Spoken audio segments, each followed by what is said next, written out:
Salut les Européens, bienvenue dans Vox Pop, le magazine polémique et positif. Cette semaine, je vous amène en Espagne et en France, dans un endroit que nous tiendrons secret, mais aussi ici, à Lille. À suivre dans Vox Pop, quand les businessmen du cannabis ont pignon sur rue. Et Christian Benlagdar, auteur d'un rapport en faveur de la légalisation. Les milliards du cannabis, c'est le dossier de Vox Pop.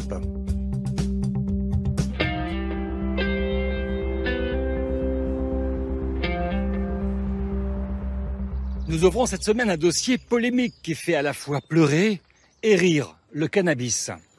La prohibition est un échec. Alors de nombreux responsables politiques se disent qu'il est peut-être temps d'une légalisation du cannabis. Cela permettrait de limiter la délinquance et le trafic, mais aussi de rapporter des milliards d'euros aux États à travers les taxes perçues. Pour ouvrir ce débat, notre partenaire News République vous a posé une question. Pensez-vous que la légalisation du cannabis favoriserait l'économie de votre pays? Vous avez été plus de 5000 Européens à répondre oui, à 64%. Et les États européens ne sont pas tous d'accord entre eux. C'est ce qu'on va voir maintenant avec nos correspondants.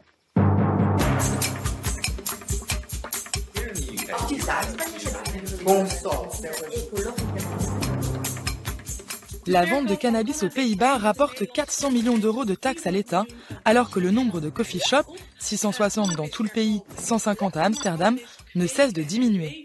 Avec ce paradoxe, ils sont autorisés à vendre du cannabis, alors que ni sa culture ni son importation ne sont autorisés. Contre cette schizophrénie, l'association des maires a demandé cet été au gouvernement d'encadrer la culture du cannabis afin d'éviter les trafics. Soutenue par le Parti social libéral, la culture pourrait être légalisée cette année par le Parlement, empêchant du même coup que les 340 tonnes produites aujourd'hui illégalement ne partent à l'étranger. « 15 ans après avoir dépénalisé la possession et l'usage de toutes les drogues, le Portugal n'est pas devenu un narco-État.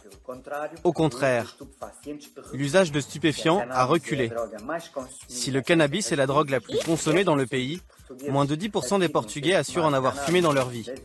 Et moins de 3% de la population assure en fumer régulièrement, l'un des taux les plus bas d'Europe, loin derrière la France, l'Angleterre ou l'Allemagne. Cette faible prévalence n'a toutefois pas enrayé le trafic. 34 tonnes ont été saisies en 2014, principalement en provenance du Maroc et à destination de l'Europe de l'Ouest. Et si on arrêtait d'acheter illégalement du cannabis en dehors de l'Europe? Si on arrêtait d'entretenir cette mafia? Si on produisait en Europe, en Italie, en Espagne, en France? Quelles seraient les conséquences sur ces zones abandonnées, sur ces zones désertifiées? C'est ce qu'on va voir maintenant avec des militants de cette cause qui agissent pour certains en toute illégalité. On va où, Cachou? Bien là, je vais vous faire rencontrer un cultivateur de cannabis, mais sous couvert d'anonymat évidemment, parce que les risques sont assez importants, puisqu'on risque 30 ans de prison et voire la perpétuité quand on est en bande organisée. Donc discrétion. Voilà. D'accord. L'objet du délit. Et ça, c'est notre producteur qui est là, c'est ça? Voilà. Charles. Une belle tête parmi des têtes. Bonjour. Cachou, il y en a beaucoup des producteurs comme ça en France? On estime à environ 200 000 autoproducteurs, personnes qui produisent pour leur propre consommation et puis qui produisent peut-être aussi un petit peu plus pour leurs amis comme Charles. C'est beaucoup de soins de s'occuper de ces plantes? Oui, c'est beaucoup de soins. Par exemple, il y a 2 jours, il a commencé à y avoir des chenilles. En quelques jours, elles peuvent me massacrer. Vous utilisez des insecticides alors? Oui, mais compatibles avec l'agriculture biologique. Ah, vous êtes bio? Ah oui, bio 100%, et surtout pas de pesticides de synthèse. Bon, on va dans le mazet, à l'ombre, hein? Dans le champ qu'on voit là, vous pouvez nous dire combien vous produisez? On travaille en réseau entre amis, on s'organise pour régler notre problème de consommation.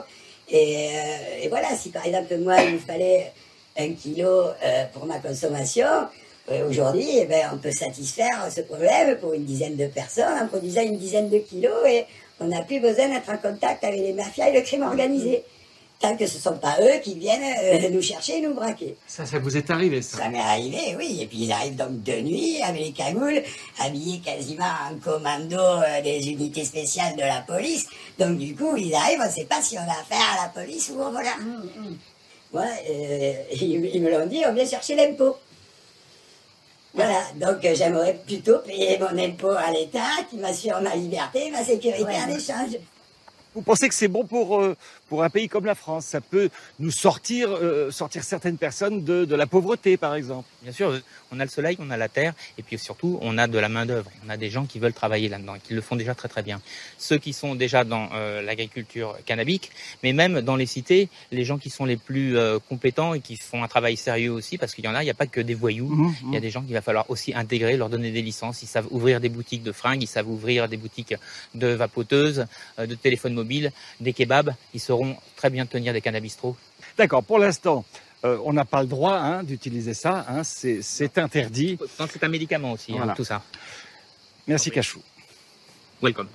Ces plantations clandestines représentent 60% de la consommation de marijuana en Europe. Au total, entre herbe et cannabis, c'est un marché de 10 milliards d'euros. Alors, vous comprenez bien que dans l'hypothèse où la vente serait libre, certains s'organisent. C'est une enquête de Corentin Chrétien. Irún, au Pays basque espagnol. Capitale européenne du cannabis, le temps d'un week-end. 180 exposants sont venus du monde entier présenter leurs dernières innovations. Thomas Duchesne est un businessman du cannabis. Il organise ce salon depuis 5 ans. Ici, on peut acheter de tout sauf le produit final. Par contre, on peut avoir accès aux graines, bien évidemment, aux fertilisants, tous les produits dont on a besoin pour la culture de la marijuana. Pour ceux qui aiment ce produit et qui leur fait du bien, oui, on est au paradis du cannabis. Oui. Du cannabis et du business. Depuis 20 ans, l'Espagne tolère la production et la consommation de marijuana pour l'usage personnel. Ces 5 dernières années, la production a été multipliée par 5. Le marché est évalué à 1,5 milliard d'euros. En tête de gondole, les graines, dont la vente est autorisée en Espagne depuis 2006. Ça, c'est notre dernière production. Ça fait 3 ans que c'est un best-seller. Pedro Cardoso dirige DNA, une entreprise américaine spécialisée dans les semences. Sponsor principal du salon cette année, les Californiens sont des poids lourds du secteur. Nous sommes une multinationale. Nous sommes basés en Hollande, aux États-Unis, au Canada, au Chili et dans quelques autres pays. Nous serons probablement en Australie l'année prochaine pour le marché asiatique. En gros, notre business model, c'est 1. La qualité, 2. La qualité et 3. La qualité. Un discours à l'américaine et les investissements qui vont avec. Sur les 700 points de vente de l'entreprise, les 2 tiers sont situés en Europe. Avec un objectif clair, la conquête de l'Est. Tu veux ouvrir une boutique ? Si tu veux, tu peux travailler directement avec DNA. Le marché espagnol est florissant. On vient souvent nous demander comment démarrer une entreprise. Une bulle est en train de se créer. Il y a beaucoup d'opportunités à venir et clairement, DNA compte bien être présente. Un marché concurrentiel. 300 banques de graines sont installées en Espagne. Des multinationales et quelques startups. Nous, on peut te faire tout ce que tu veux. Tous les types de graines. Ce Français a créé son entreprise en Catalogne, avec des amis espagnols et hollandais. Les Français qui veulent vraiment rentrer dans ce business-là, ils sont aux États-Unis, ils sont en Espagne, ils sont en Hollande, ils sont en Angleterre. On exporte le savoir français. Et il se vend bien. Après un an d'existence, son entreprise a déjà écoulé tout son stock de graines. Le cannabis business, c'est aujourd'hui le seul marché qui a une possibilité de croissance à 2 chiffres pour les 15 ou 20 prochaines années. Les entrepreneurs sont optimistes, mais lorsqu'on leur demande où les graines sont produites, c'est le secret des affaires. Non, on ne peut pas dire où on fait. On ne peut pas dire où on fait. Honnêtement, je ne peux pas vraiment parler de ce sujet, pour des raisons légales. L'industrie des graines pèse des millions d'euros, et pourtant elle est toujours dans une zone grise. Alors pour sortir de l'ambiguïté, les entreprises et les activistes financent leur propre lobby. Bernardo Soriano est leur porte-parole. Cet avocat prône une régulation du marché. Il milite pour que les entreprises du cannabis quittent le flou juridique, notamment pour la vente de graines. Les graines de cannabis viennent d'une plante de cannabis en floraison, avec des principes actifs, et donc c'est une plante illégale. La production de graines est aussi illégale. Sauf qu'une fois que ces graines sont extraites, on peut les vendre. C'est une partie de la plante qui n'est pas contrôlée. N'essayez pas de comprendre, ça n'a aucun sens. D'un côté, la Guardia Civile saisit la production industrielle de centaines de milliers de plants de cannabis chaque année, 18 tonnes en 2015. Mais de l'autre, l'État autorise la vente des graines qui en sont issues. Interdire la production de graines et en autoriser la vente, le responsable des drogues du gouvernement n'y voit aucune incohérence. Il est possible qu'il y ait des graines vendues dans les magasins qui proviennent de cultures illégales. Bien sûr que c'est possible, mais ce n'est pas un sujet sur lequel nous travaillons directement. Donc aujourd'hui, je ne peux ni démentir, ni affirmer que les graines viennent d'un trafic illégal de cannabis. Moi, en tant que citoyen, je peux avoir une petite plante dans ma maison et fumer mes petites feuilles, sans qu'il n'y ait aucune poursuite juridique. Notre logique, c'est entre autres d'affaiblir le marché illégal de cannabis. Quant au marché légal, l'État en profite largement. Grenade, à quelques kilomètres du centre-ville, une zone industrielle. C'est là que nous retrouvons Thomas Duchesne. L'entrepreneur français a installé son entreprise dans cet entrepôt de 8000 m². Vaporisateur, fertilisant ou serre d'intérieur, ici on trouve tout pour la culture du cannabis. Bonjour, comment ça va? Ça va, je travaille, comme d'hab. Ces 70 employés livrent plus de 9000 références dans une quarantaine de pays. Créée il y a 13 ans, l'entreprise est l'une des plus florissantes du secteur en Europe. On arrivera, c'est à la fin de l'année, à un chiffre d'affaires d'une vingtaine de millions d'euros, ce qui sera un très bon résultat pour nous cette année par rapport à la dernière. On est sur un mode de croissance de 20-25% pratiquement chaque année, donc voilà, on est vraiment chanceux. 20 millions d'euros, dont le tiers est issu de la vente de graines. Malgré leur provenance incertaine, elles n'échappent pas aux taxes. On paye rubis sur l'ongle nos impôts, donc on apporte des bénéfices dans la caisse de l'État, bien évidemment, tout en créant du travail. Et donc au bout du compte, c'est une opération qui, je pense, est aussi gagnante pour l'État, bien sûr. C'est un peu l'équilibre qui a été trouvé, mis en place peut-être par les décisionnaires politiques. Je pense que ce serait plus simple de clarifier les choses, mais pour l'instant, on marche encore on surfe sur cette politique un peu hypocrite, oui. Aujourd'hui, le lobby du cannabis veut aller plus loin, avec un argument économique. L'État espagnol pourrait gagner plus d'1 milliard d'euros en légalisant complètement la marijuana. Un mauvais calcul, selon le gouvernement. Pourquoi nous voudrions une recette d'1 milliard d'euros avec des coûts prévisionnels de 10 milliards d'euros concernant la santé, le traitement de l'addiction, des problèmes sociaux et d'autres questions? C'est clairement l'une des impostures à travers lesquelles on essaye de faire accepter ce marché à la population. Malgré la résistance de tous les États européens, le cannabis pousse de plus en plus sur le continent, illégalement. L'Europe produit aujourd'hui 60% de l'herbe consommée sur son territoire.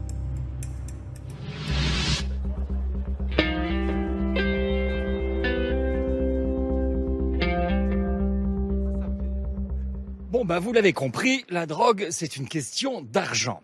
Qu'elle soit légale ou interdite d'ailleurs, il y en a toujours qui se débrouilleront. Mais dans le cas d'une légalisation, l'avantage, c'est que l'État peut percevoir des taxes. Ici, à l'Université de Lille, j'ai rendez-vous avec un professeur d'économie. Christian Benlaktar s'intéresse depuis longtemps à cette question. Avec le think tank Terra Nova, il participe à des études qui analysent les conséquences sociales et économiques de l'arrêt de la prohibition et d'une légalisation du cannabis.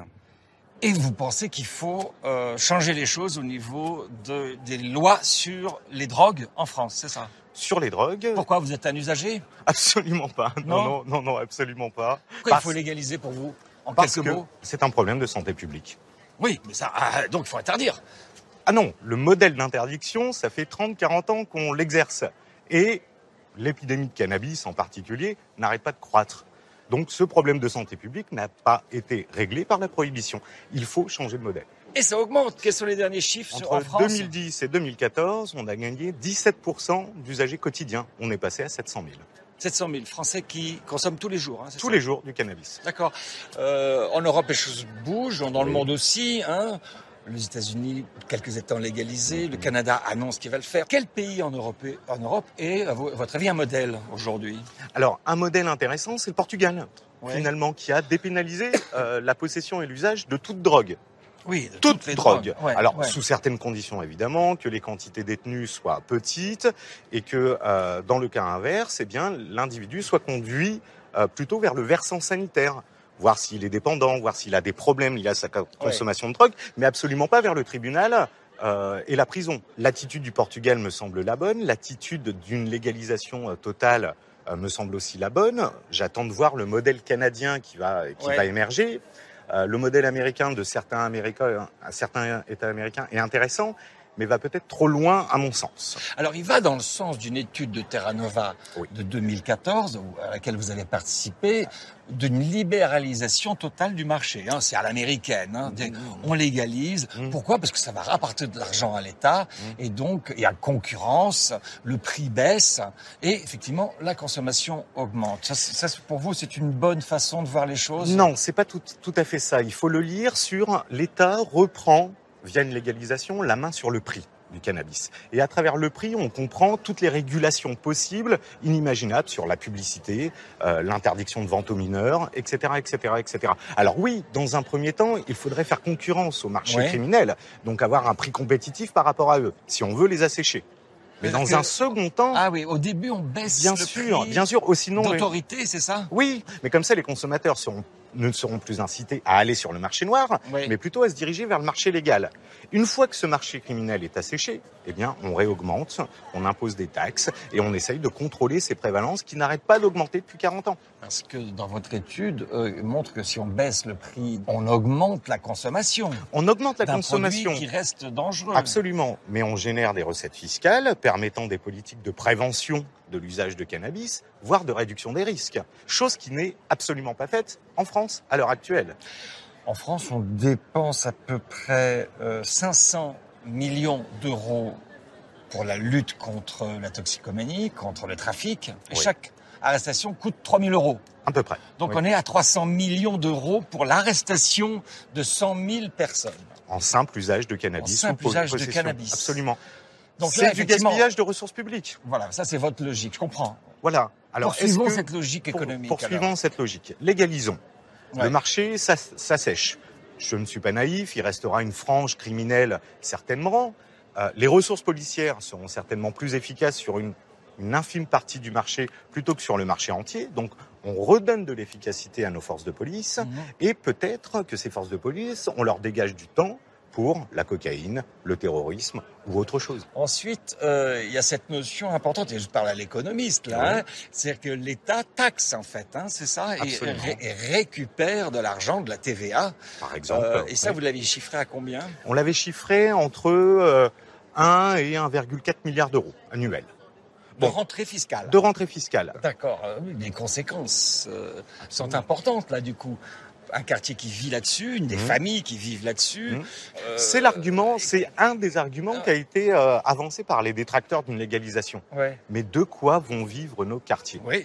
Je trouve cet argument complètement fallacieux parce qu'il signifie laissons-les dans l'illégalité, laissons-les sous la menace de la pression policière pour qu'ils génèrent de quoi survivre. Je trouve cet argument fou dans un État républicain comme le nôtre. Alors au contraire, légalisons. Rentrons de la fiscalité, des recettes fiscales, et utilisons ces recettes fiscales pour essayer de redynamiser dans la sphère légale ces populations qui vivent du cannabis. Conséquence donc peut-être bénéfique pour les quartiers, mais aussi pour les zones rurales. C'est ce qu'on a vu également. Absolument. Ça peut être quelque chose. Vous avez quantifié ce que ça pouvait apporter ? Alors non, ça n'a pas été quantifié. On ne va pas raconter de bêtises. C'est quand même plutôt difficile à dire, aussi bien pour le secteur agricole qu'en termes d'emploi. On ne sait pas trop.